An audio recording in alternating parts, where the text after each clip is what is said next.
Since premiering in December, Dan Harmon and Justin Roiland's new show, Rick and Morty, has been a surprise hit for Adult Swim.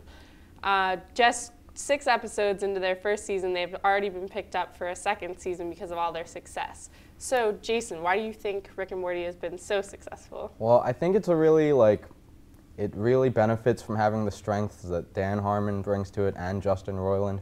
Justin Roiland has a lot of experience with these wacky cartoons and all these different crazy antics and stuff, and then Dan Harmon brings this really human element to it that he also brings to Community. So you'll have Rick and Morty going off on their really funny adventures, and then the B-plots are always the rest of the family, like the dad and the mom and all of their relationship problems. And it's funny but also touching, and it all fits into 22 minutes. It's pretty perfect. Yeah, I feel like it's a really good mix of all the random, adorable cartoon stuff, but less adorable because it's Adult Swim that you get from Adventure Time. And then it's anything you'd want to put into Community that's just too crass almost, but it works really well in this. Yeah, it adds a lot of shock humor to the mix, but it adds depth to it as well, so it doesn't kind of overwhelm you with the shock humor. There's one scene at the end where they have to bury their own bodies, and it's just the scene where Morty is sitting in the couch and he's just watching all of his family because there's just this duplicate, and he's kind of just spacing out, and what's just happens. It's a very real moment for him, and it helps balance out just that sheer preposterous thing of them burying their own bodies. So is there any time you think they go too far, or anything you think they could do better?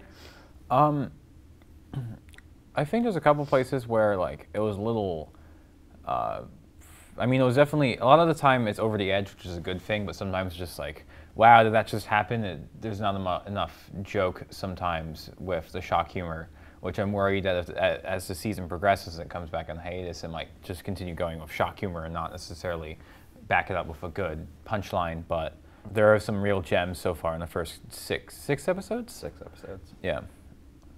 My favorite was the Christmas episode with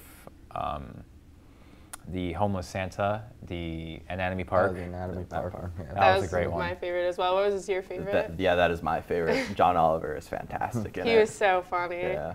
I really like it when they meld the Jurassic Park part with the T-Rex, now I can't see, and they're don't move. Chlamydia can't see you if you don't move. And then he's no wait, that's T-Rexes, and they have to run away. That was genius. Really? But the thing I don't really like about it is when it does get too crass, sometimes Rick as a character can just annoy me because he's always drooling and burping. Yeah, I think that was the weakest in the first episode. It definitely gets better. Since then, it's gotten better. But do you guys have a favorite? Yeah, my favorite is the Inception one.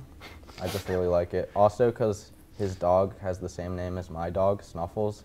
So it just really hits home on a lot of levels. I also loved in that episode how they just kept hating on Inception. Going. Yeah. It's got all the pop culture of Community, and it's so. I feel like they're less afraid to insult things, which Community isn't really. But I think it's a really good mix of everything. That wraps up our discussion of Rick and Morty. For more from the Pretentious Film Majors, make sure you subscribe to our YouTube. Check out our Facebook, Twitter, Instagram, and our website, thepretentiousfilmmajors.com.